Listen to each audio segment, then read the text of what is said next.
said, I'm Ms. Carmola. I'm a student at UNC Greensboro. I'm learning how to be a librarian just like Mrs. Rich, so she's kind of like my teacher. So, I've got some questions for you before we start. The first question is, who knows what an author does? All right here. What does an author do? They write books and stories. Perfect.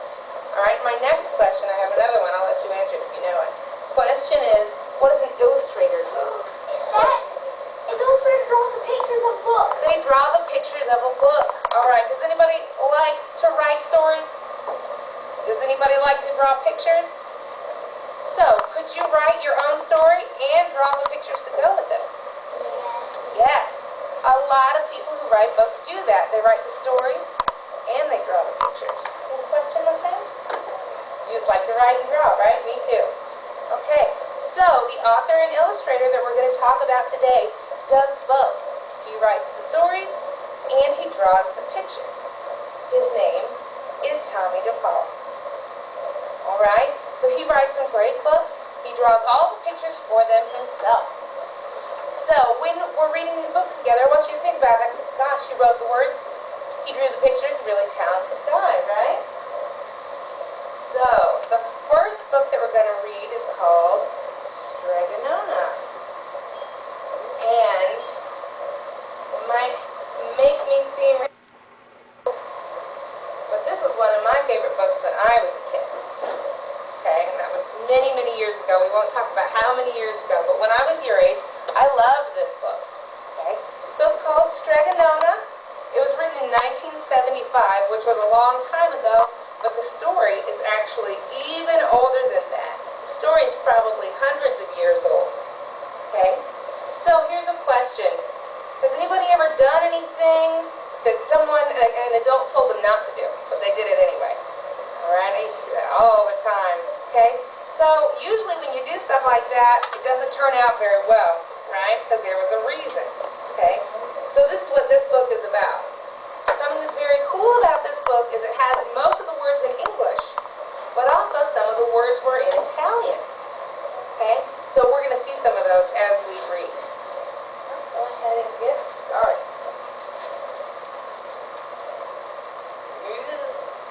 Alright, so this is Stregonona.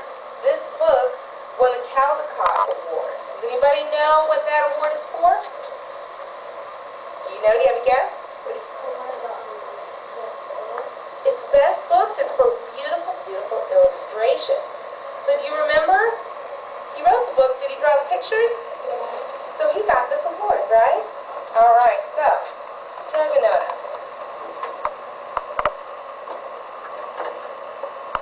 All right. Let me pull this down. See the picture. All right.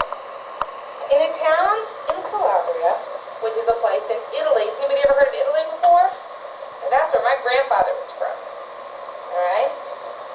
A long time ago, there lived an old lady everyone called Stregonona, which meant grandma witch.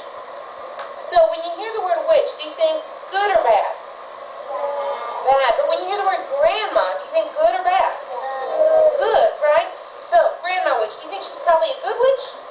Or, right? Probably, I mean, you would hope so, right? Okay, so probably she's a good witch. Although all the people in town talked about her in whispers, they all went to see her if they had troubles. Even the priests and the sisters in the convent went, because Stregonona did have a magic touch. Do you see her down here? That's Stregonona. Everybody in town's lining up to see her.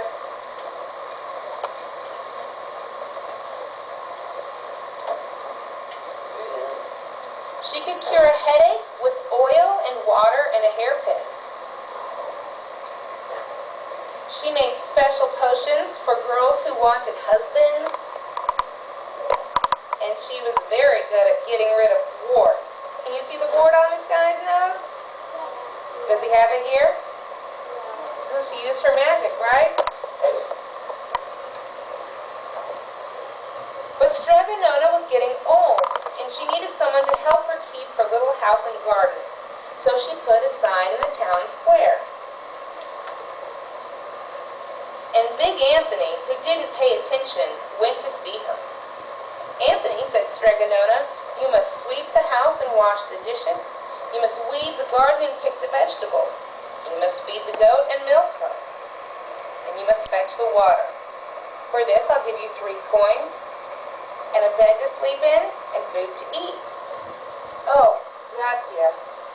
See that right there? Grazie. See how it's in italics? That means it is in Italian. Okay? Said Big Anthony. Does anybody know what grazie means? What do you think? What do you think? Thank you. Perfect. One thing you must never do, said Stregonona, is touch the pasta pot. It is very valuable, and I don't let anyone touch it. Oh, see. Yes, said Big Anthony. And so the days went by. Big Anthony did his work, and Stregonona met with the people who came by to see her for headaches, husbands, and warts. Big Anthony had a nice bed to sleep in next to the goat shed, and he had food to eat.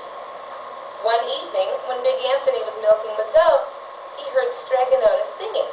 Peeking in the window, he saw Stregonona standing over the pasta pot.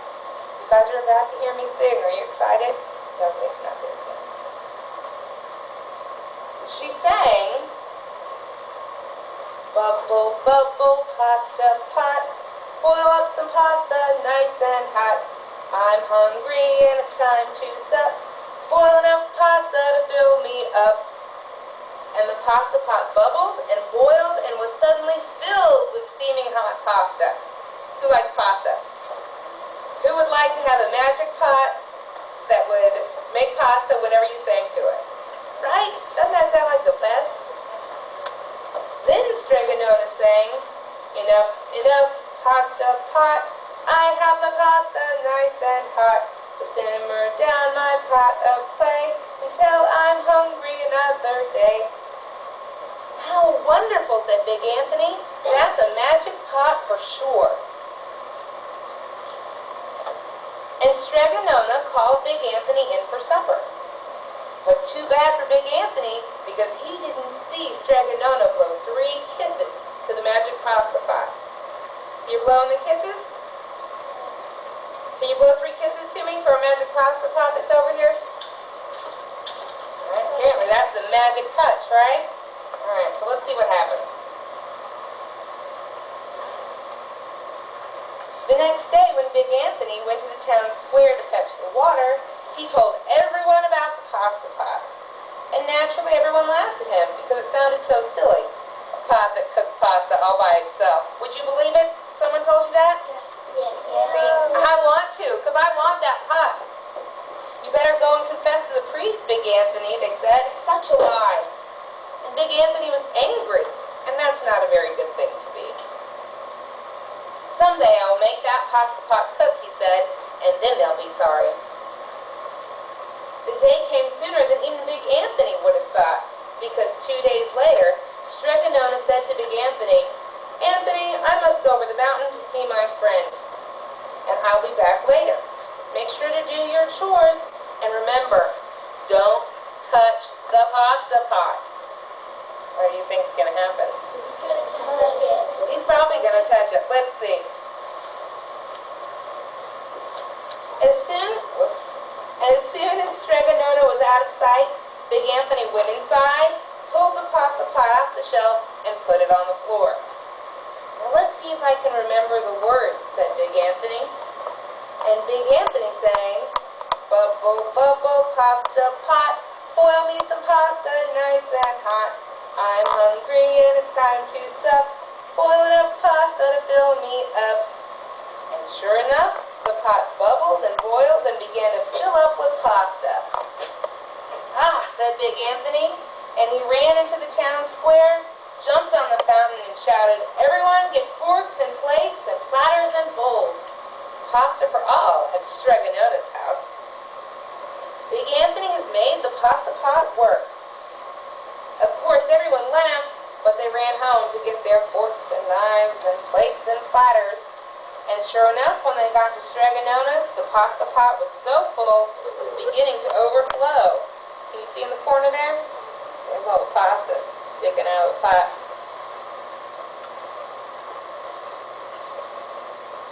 Big Anthony was a hero. He scooped out pasta and filled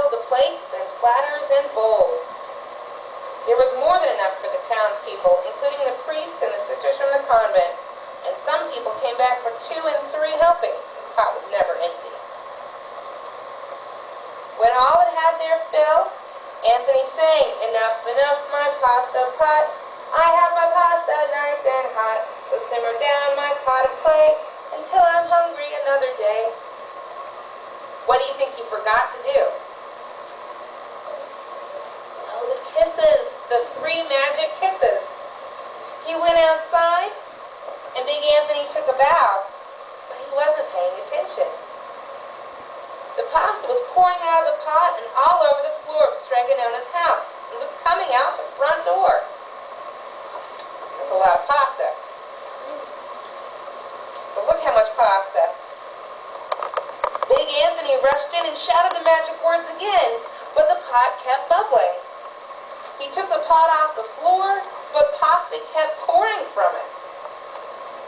Big Anthony grabbed the cover and put it on the pot and sat on it. But the pasta raised the cover, and Big Anthony as well, and spilled on the floor of Stregonona's house.